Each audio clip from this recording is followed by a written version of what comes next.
નમસ્કાર ફ્રેન્ડ્સ,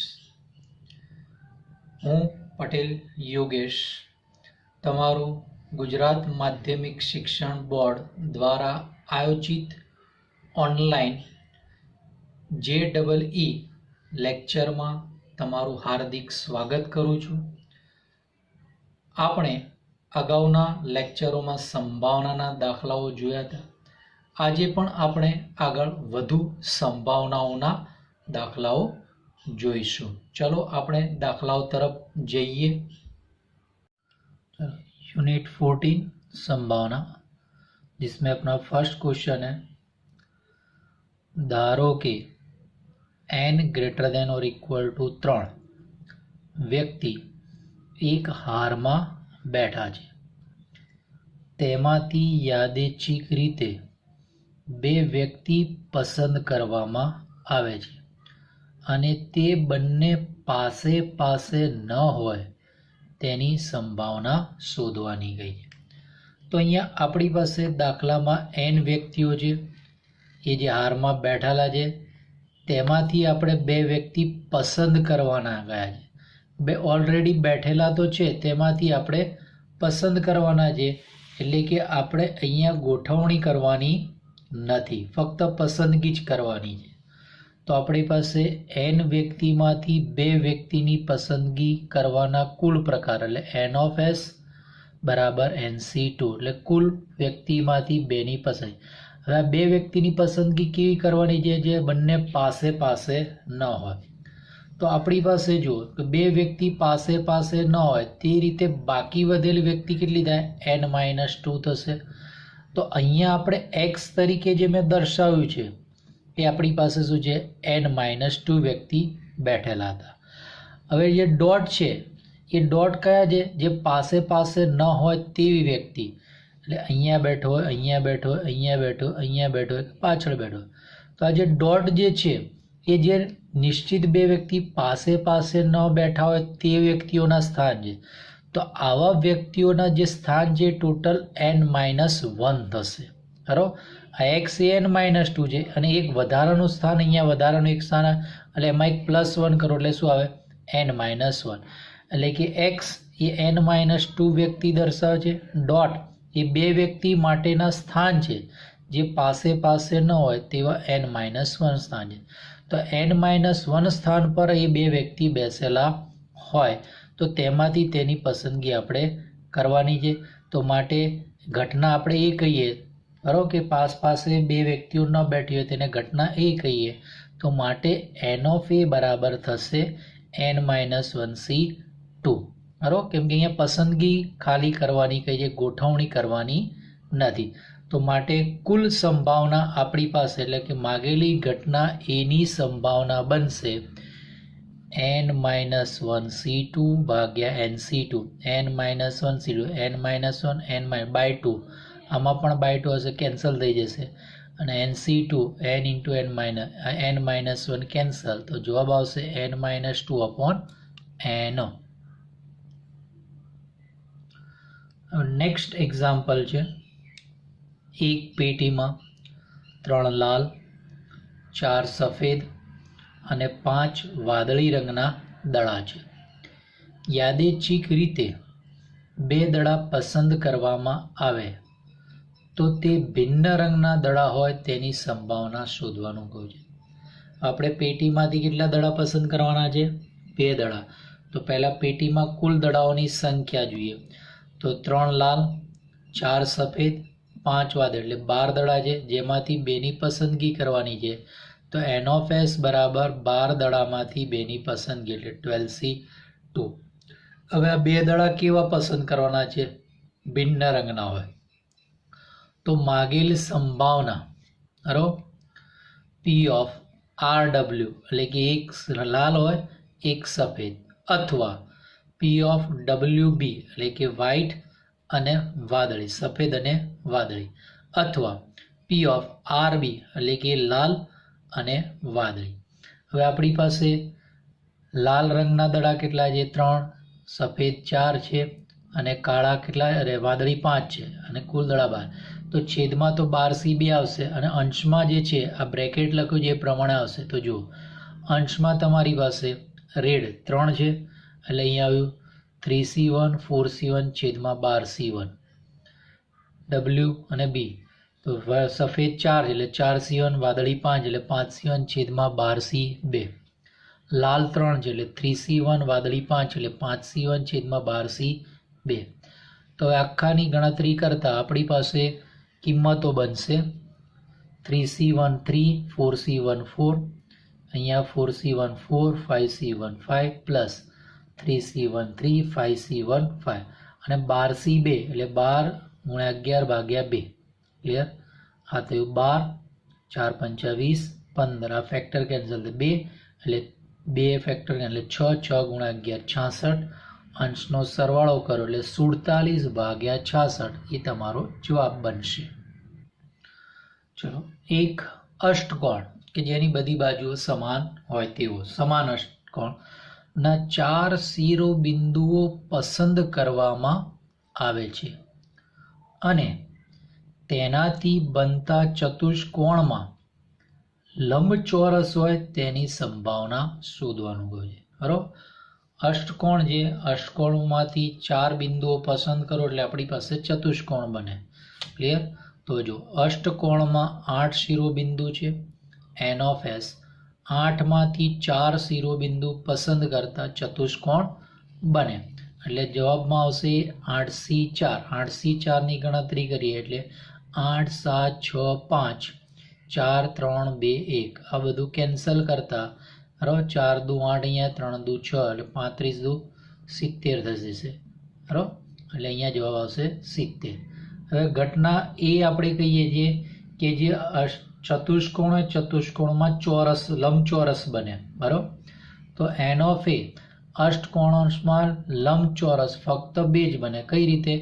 આપણી આકૃતિ અષ્ટકોણની છે એમાં જે ડોટેડ લાઇનથી દોર્યા છે એ આપણી પાસે લંબચોરસ છે. બાકીના તમે જો GH અને CD ને જોડો અથવા AB અને FE ને જોડો તો એ તમારી પાસે ચતુષ્કોણ બને, ચોરસ બનશે નહીં. તો માટે અહીંયા ફક્ત 2 જ લંબચોરસ બનશે. માટે માગેલ સંભાવના 2/70 2 કેન્સલ કરશો એટલે 1/35 થશે જવાબમાં.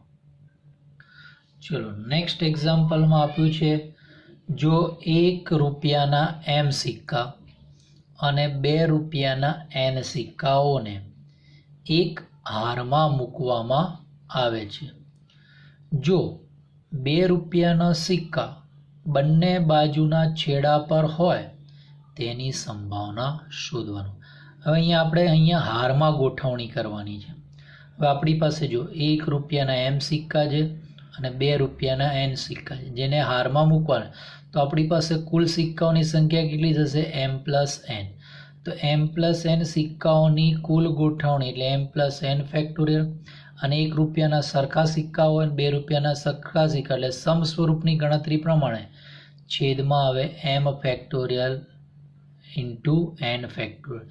માટે m પ્લસ n સિક્કાઓની કુલ ગોઠવણી હારમાં ગોઠવણી પ્રકાર m પ્લસ n ફેક્ટોરિયલ છેદમાં m factorial into n factorial. હવે આપણને શરત શું આપી છે કે 2 રૂપિયાના સિક્કા બંને બાજુના છેડા પર હોય એટલે કે લેફ્ટ હેન્ડ સાઈડમાં એક સિક્કો અને રાઈટ હેન્ડ સાઈડમાં સિક્કો એ બંને 2 રૂપિયાનો હોય પછી એની વચ્ચે 2 રૂપિયાનો હોય કે 1 રૂપિયા એનાથી કોઈ મતલબ નથી. તો આ 2 સિક્કાઓ ફિક્સ થઈ ગયા સ્ટાર્ટિંગનો અને અંતનો. તો આપણે 2 રૂપિયાના કુલ સિક્કાઓમાંથી 2 સિક્કા ઓછા થઈ જશે. તો હવે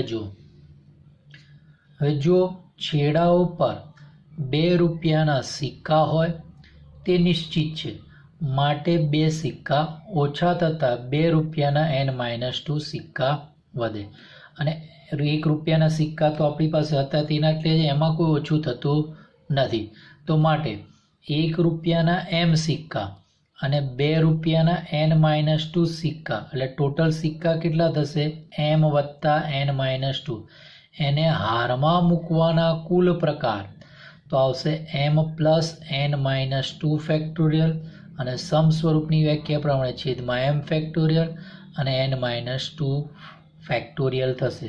એટલે આપણે જે તે ઘટનાને ગોઠવણીના કુલ પ્રકાર બન્યા.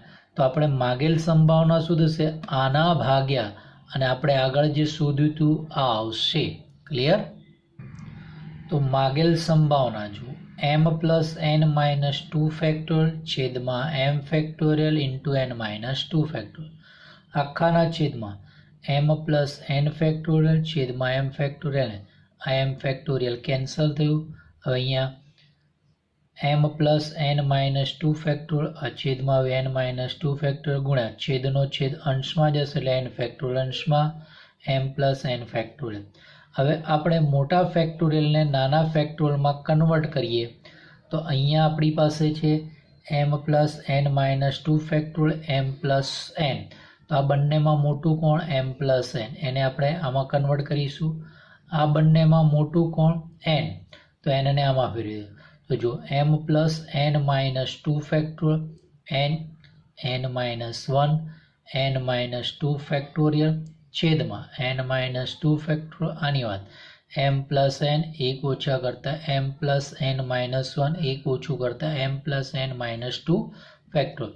આ બંને કેન્સલ. તો જે વધ્યું એ તમારો જવાબ આવશે n × n-1 છેદમાં m+n ઇન્ટુ m+n-1 જે માગેલ સંભાવના છે. ચલો નેક્સ્ટ એક્ઝામ્પલ છે સંખ્યા 1 2 ...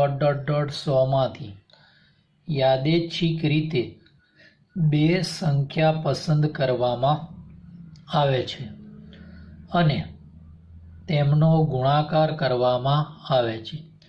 તો આ ગુણાકાર 3 વડે વિભાજ્ય હોય તેની સંભાવના શોધવાની. હવે અહીંયા દાખલામાં શું કહ્યું છે? 1 થી 100 માંથી બે સંખ્યા પસંદ કરવાની છે અને જેનો ગુણાકાર 3 વડે વિભાજ્ય. તો પહેલા બે સંખ્યા પસંદ કરીએ આપણા કુલ પ્રકારના, એટલે કે n(s) 1 2 up to 100 માંથી બેની પસંદગી એટલે શું આવશે? 100/2. તો માટે n(s) 100/2 એટલે 100 × 99 / 2 એટલે 50 × 99. હવે આપણને દાખલામાં શું કહ્યું હતું? 1 થી 100 માંથી બે સંખ્યા જે પસંદ કરી તેનો ગુણાકાર કરવામાં અને 3 વડે વિભાજ્ય હોય. તો પહેલાં તો આપણે જોઈએ 1 થી 100 માં 3 વડે વિભાજ્ય સંખ્યાઓ કેટલી છે? તો 1 થી 100 માં 3 વડે વિભાજ્ય સંખ્યાઓ 3 6 9 ... 99 એટલે કે કુલ 33 સંખ્યા છે. બરાબર? 33 × 3 99 થશે. એટલે બરાબર. તો બાકીની 100 માંથી 33 એટલે 67 થશે. હવે આમાંથી આ કોઈ પણ બે સંખ્યા એટલે 1 થી 100 માંથી બે સંખ્યા પસંદ કરીએ જેનો ગુણાકાર 3 વડે વિભાજ્ય હોય. એટલે જો આ 33 માંથી કોઈ પણ બે પસંદ કરીએ તો એ 3 વડે વિભાજ્ય હોવાની જ છે. પરંતુ જો આ 67 માંથી બે વડે કોઈ પણ બે પસંદ કરીએ તો એ 3 વડે વિભાજ્ય ન થાય. તો એનો અર્થ શું થયો કે આ 67 માંથી એક સંખ્યા પસંદ કરવાની અને આ જે સંખ્યા છે 33 એમાંથી એક સંખ્યા પસંદ કરવાની.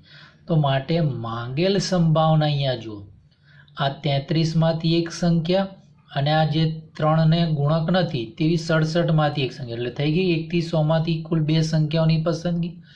અથવા આ જે 3 વડે વિભાજ્ય એમાંથી જ બે સંખ્યા પસંદ કરો 33 માંથી બેની પસંદગી અને છેદમાં n(s). તો 33 માંથી 1 એટલે 33C1, 67 માંથી 1 67C1 અને 33 માંથી 2 33C2 અને n(s) 50 × 99. હવે આપણે આમની ગણતરી કરીએ. 33C1 એટલે 33 67C1 એટલે 67 વત્તા 33C2 એટલે 33 × 32 ભાગ્યા 2. 32 ને 2 વડે ભાગો એટલે 16 આવશે એટલે 33 × 16 છેદમાં 50 × 99. આનો ગુણાકાર કરો, આનો ગુણાકાર કરો, તેમનો સરવાળો કરો તો જવાબ આવશે તમારી પાસે 2739/4950. ચલો નેક્સ્ટ એક્ઝામ્પલ જો એક વિદ્યુત પરિપથના આધારિત દાખલો છે. આપણને આકૃતિ આપેલી છે. A થી B વિદ્યુત પ્રવાહ પસાર થાય છે. જે S1 S2 S3 સ્વિચો આપી છે, ખુલ્લી સ્વિચો છે. બરાબર? આપેલ પરિપથમાં દરેક સ્વિચ બંધ હોવાની સંભાવના P હોય તો A થી B વિદ્યુત પ્રવાહ પસાર થવાની સંભાવના શોધો. હવે વિદ્યુત પ્રવાહ A થી B સુધી પહોંચાડવાનો છે. તો એના માટે શું છે, સ્વિચ ઓપન છે એટલે વિદ્યુત પ્રવાહ પસાર થઈ શકે નહીં. બંધ કરો તો વિદ્યુત પ્રવાહ પસાર થઈ શકે. તો અહીંયા ઉપરના ભાગમાંથી વિદ્યુત પ્રવાહ પસાર કરવો હોય તો આ બંને સ્વિચ કેવી હોવી જોઈએ, બંધ હોવી જોઈએ. બરાબર. તો અહીંયા જો ઉપરના ભાગમાં વિદ્યુત ત્યારે જ વહી શકે જ્યારે સ્વિચ S1 અને S2 બંધ હોય. તો માટે તેમની સંભાવના P × P² કેમ કે શ્રેણી જોડાણ છે. આપણને દાખલામાં આપ્યું જ છે કે સ્વિચ બંધ હોય તેની સંભાવના P છે. તો ઉપરના ભાગમાં આપણી પાસે અહીંયા શ્રેણી જોડાણ એટલે P × P². અને નીચેના ભાગમાં તો ફક્ત એક જ સ્વિચ છે તો તેની સંભાવના ડાયરેક્ટ P થશે. તો નીચેના ભાગમાં વિદ્યુત પ્રવાહ જ્યારે S3 સ્વિચ બંધ હોય ત્યારે તે વહી શકે માટે તેની સંભાવના P. તો માગેલી કુલ સંભાવના શોધવાની છે. હવે આ શ્રેણી જોડાણ, હવે આની સાથે શું છે, સમાંતરના જોડાણમાં આપેલું છે. તો સમાંતર જોડાણ માટે સરવાળો થાય, જે તમે ફિઝિક્સમાં સારી રીતે જાણો છો કે સમાંતર જોડાણ, શ્રેણી જોડાણ. તો માટે માગેલ સંભાવના P² + P. તો આપણી માગેલી સંભાવનાનો જવાબ આવી ગયો P² + P. ચલો નેક્સ્ટ એક્ઝામ્પલ પણ આ જ રીતે વિદ્યુત પરિપથનો છે. આકૃતિ આપેલી છે જે અહીંયા S1 અને S2 સ્વિચ છે. જો આપેલ વિદ્યુત પરિપથમાં સ્વિચ S1 અને S2 આપેલ છે. સ્વિચ S1 અને S2 સ્વતંત્ર રીતે કાર્ય કરે છે. જો સ્વિચ S1 બંધ હોય અથવા સ્વિચ S2 બંધ હોય તે રીતે વિદ્યુત પ્રવાહ A થી B તરફ વહી શકે છે. કેમ કે A થી B તરફ વિદ્યુત પ્રવાહ પસાર કરો તો આ બંને સ્વિચ ઓપન છે અને બંધ કરવી જ પડે. બરાબર. અને જો P(S1) = P(S2) = 1/2 તો આપેલ પરિપથ કાર્યરત હોય તેની સંભાવના શોધવાની કહી છે. ક્લિયર. હવે અહીંયા આપણે દાખલાની રકમ પ્રમાણે P(S1) = 1/2, P(S2) = 1, એટલે એનો અર્થ શું થયો કે S1 બંધ હોય અને વિદ્યુત પ્રવાહ પસાર થાય 1/2, P(S2) બંધ હોય અને વિદ્યુત પ્રવાહ પસાર થાય તો તમારી પાસે આવશે 1/2. અને P(S1) અથવા S2 બંધ હોય અને વિદ્યુત પ્રવાહ પસાર થાય. બરાબર. કેમ કે અહીંયા આપણી પાસે આકૃતિમાં શું હતું, સમાંતર જોડાણ. એટલે આ સ્વિચ બંધ હોય અથવા આ બંધ હોય તો પણ વિદ્યુત પ્રવાહ પસાર થઈ શકે છે. તો માટે આપણી પાસે જે P(S1) અથવા P(S2) બંધ હોય તો વિદ્યુત પ્રવાહ પસાર થાય, એટલે કે P(S1) * S2. તો માટે યોગની વ્યાખ્યા પ્રમાણે P(S1) + P(S2) - P(S1) * S2. તો P(S1 + P(S2) - P(S1) કેમ કે અહીંયા આપ્યું શું હતું, S1 અને S2 સ્વતંત્ર રીતે કાર્ય છે એટલે નિરપેક્ષ ઘટના થઈ ગઈ. તો આ 1/2 + 1/2 - 1/2 × 1/2. તો માટે 4 લસા બને તો P(S1) * S2 = 2 + 2 - 1/4 3/4. એટલે S1 અને S2 બંનેમાંથી કોઈ પણ એક સ્વિચ ચાલુ હોય તો તેની સંભાવના આવી 3/4. તો માટે માગેલી સંભાવના 1 - 3/4 = 1/4 થશે. ચલો નેક્સ્ટ એક્ઝામ્પલ છે. A અને B એ કોઈ બનાવના બે નિરપેક્ષ સાક્ષીઓ છે. A અને B સાચું બોલે તેની સંભાવના ક્રમશઃ X અને Y છે. જો આ બનાવ અંગે A અને B સરખું નિવેદન કરે તો ખરેખર તે બનાવ બનેલ હોય તેની સંભાવના શોધો. હવે અહીંયા બે વ્યક્તિ કોઈ બનાવ અંગે નિવેદન આપે છે તો આપણે એને ઘટનાઓ કહીશું છે A અને B. તો A તો વ્યક્તિ એ સાચું બોલે જેની સંભાવના આપણે X આપી છે માટે P(A) = X થશે. B વ્યક્તિ B સાચું બોલે તો એની સંભાવના આપણે Y આપી છે તો P(B) = Y. હવે અહીંયા આપણે કહ્યું છે કે બનાવ અંગે એ અને બી સરખું નિવેદન કરે. સરખું નિવેદન કરે એનો અર્થ શું થયો કે બંને સાચું બોલે અથવા બંને ખોટું બોલે. તો એના ઉપરથી આપણી પાસે અહીંયા એવું બનશે કે બનાવ અંગે એ અને બી બંને સાચું બોલે અથવા બંને ખોટું બોલે તો બંનેનું નિવેદન સરખું થાય. તેથી આ ઘટના શું બનશે? એ ઇન્ટરસેક્શન બી બંને સાચું બોલે અથવા એટલે યુનિયન બંને ખોટું બને A dash intersection B dash. બીજું બન્યું છે બનાવ ખરેખર બનેલ હોય. ખરેખર ક્યારે બને? જો તે બંને વ્યક્તિ સાચું બોલ્યા હોય તો જ બનાવ ખરેખર બનેલો હોય. તો જો બંને સાચું બોલે એટલે કે એ અને બી બંને સાચું બોલે તો બનાવ બનેલ હશે. તો માટે બનાવ બનેલ હોય તે ઘટના બરાબર એ ઇન્ટરસેક્શન બી. હવે માગેલ સંભાવના એટલે અહીંયા તમને જે રકમમાં શું આપેલું છે? તો તમને આપેલું છે કે એ અને બી સરખું નિવેદન કરે તે આપેલ છે એટલે એ છે એટલે એ બાય બીની વ્યાખ્યા પ્રમાણે શરતી સંભાવનાની વ્યાખ્યા પ્રમાણે બરાબર બંને સરખું નિવેદન કરે એ છેદમાં જશે અને ખરેખર બનાવ બને છે એ તમારી પાસે અંશમાં આવશે. તો એ વ્યાખ્યા પ્રમાણે આપણી પાસે થશે માગેલ સંભાવના બરાબર પી ઓફ એ ઇન્ટરસેક્શન બી બંને સાચું બોલે ક્યારે? કે તે સરખું નિવેદન કરતા હોય ત્યારે. તો A intersection B union A dash intersection B dash. હવે આપણી વ્યાખ્યા પ્રમાણે અહીંયા થશે પી ઓફ આ બંનેનો શું થશે? ઇન્ટરસેક્શન. તો P of A intersection B intersection છેદ બ્રેકેટમાં A intersection B union A dash intersection B dash અને છેદ as it is P of A intersection B union P of A dash intersection B dash. હવે અહીંયા આપણી પાસે આ શું થયું? A intersection B union C એટલે કે વિભાજનના નિયમનો આપણે ઉપયોગ કરીશું અને અહીંયા પી ઓફ એ યુનિયન બીના સૂત્રનો ઉપયોગ કરીશું. તો માટે બને છે પી ઓફ બ્રેકેટમાં A intersection B intersection A intersection B union A intersection B intersection A dash intersection B dash. જ્યારે છેદમાં આવશે એ યુનિયન બીની ડેફિનેશનમાં P of A intersection B plus P of A dash intersection B dash minus P of A intersection B intersection A dash intersection B dash. હવે આ બંને વસ્તુ સરખી છે એટલે કે A intersection B intersection A dash intersection B બરાબર બ્રેકેટનું કોઈ મહત્વ નથી. A intersection B intersection A dash intersection B dash. આ શું થઈ જશે? 5. ક્લિયર? એટલે આ 5 થયું અને આ intersection B intersection A intersection તો એ શું થશે? ઇન્ટરસેક્શન બી જ થશે. તો માટે અંશ બન્યો P of A intersection B છેદ બન્યો P of A intersection B plus P of A dash intersection B dash. હવે આપણે શું કહ્યું છે કે આ નિરપેક્ષ સાક્ષીઓ છે. નિરપેક્ષ સાક્ષીઓ છે એટલે છેદગણ આપણી પાસે શેમાં રૂપાંતર થશે? ગુણાકારમાં. તો એ ઇન્ટરસેક્શન બી શું બન્યું? P of A into P of B A intersection B P of A into P of B plus A dash intersection B dash તો P of A dash into P of B dash.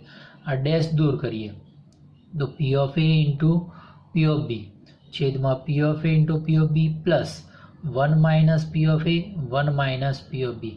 હવે પી of એ અને પી of બીની આપણી પાસે સંભાવના x અને Y આપેલી છે એ અહીંયા કિંમતો મૂકીએ તો તમારી પાસે આવશે એક્સ ઇન્ટુ વાય છેદમાં X into Y plus 1 minus X into 1 minus Y upon X into Y અને આ બ્રેકેટ ઓપન કરીએ એટલે 1 minus Y minus X plus X Y.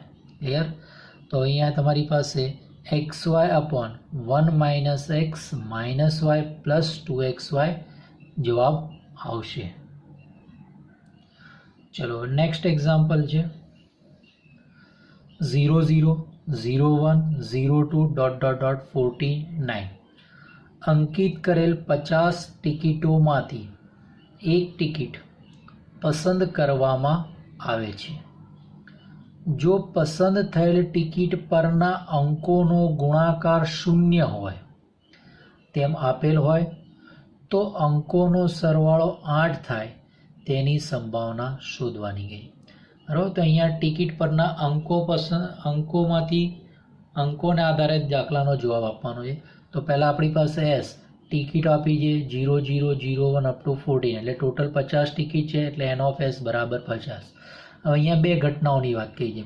પહેલી ઘટના જે પસંદ થયેલ ટિકિટ પરના અંકોનો ગુણાકાર શૂન્ય હોય, તો આપણે ઘટના ગઈ તો ટિકિટ પરના અંકોનો ગુણાકાર શૂન્ય હોય.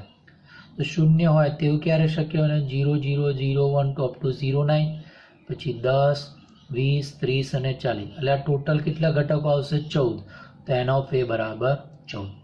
હવે બીજી ઘટના આપી છે અંકોનો સરવાળો 8 થાય. તો b બરાબર ટિકિટ પરના અંકોનો સરવાળો 8 થાય. તો ટિકિટ પરના અંકોનો સરવાળો 8 ક્યારે થાય?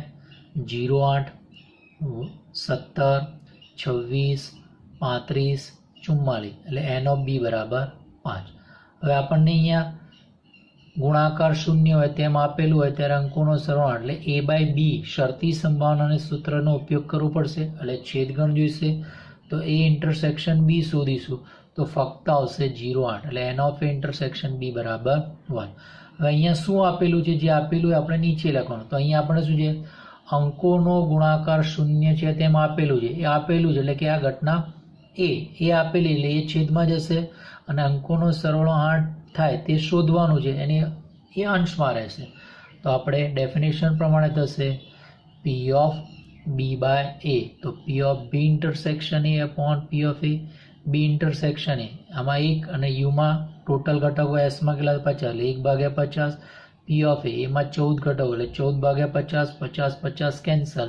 તો જવાબ આવશે 1/14.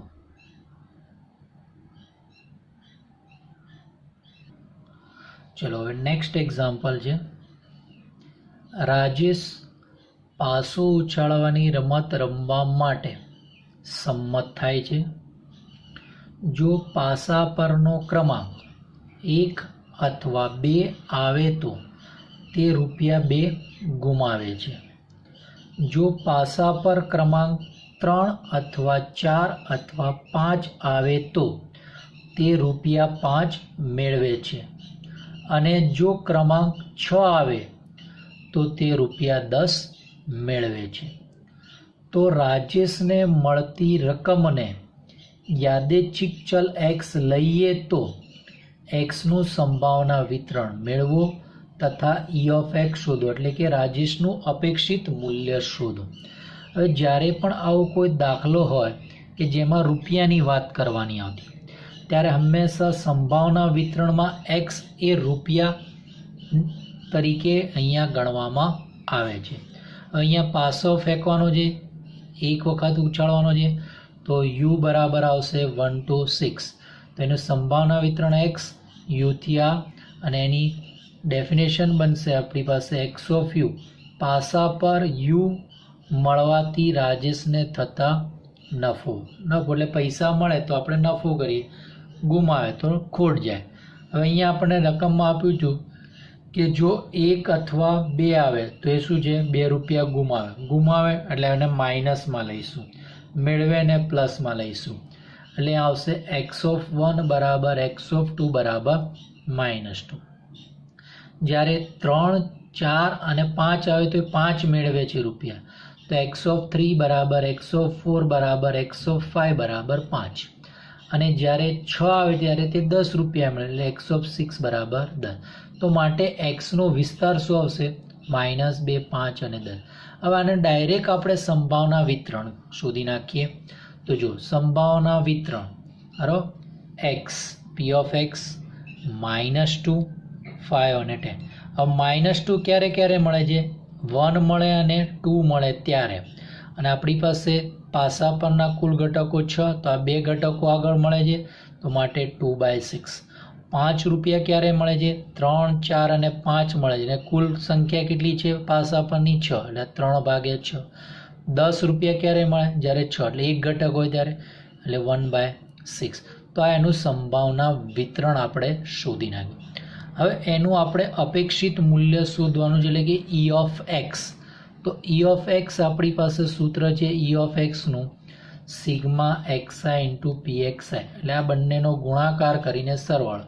તો આપણી પાસે અહીંયા આવશે તો અહીંયા ગુણાકાર કરીને સરવાળો કરતા -2 into 2/6 plus 5 into 3/6 plus 10 into 1/6. 6 તોલા 7 એટલે 6 -2 × 2 -4 5 × 3 15 10 × 1 10 ભાગ્યા 6 છે એટલે આ 25 25માંથી 4 ગયા એટલે અહીંયા આવશે 21 ભાગ્યા 6 3 વડે ભાગ ચાલે એટલે 7 ભાગ્યા 2 એટલે કે એનો અર્થ તો કે રાજેશનું અપેક્ષિત મૂલ્ય 7 ભાગ્યા 2 આવશે. અહીંયા આપણે આ સંભાવનાનો ટોપિક પૂર્ણ કરીએ છીએ. Thank you.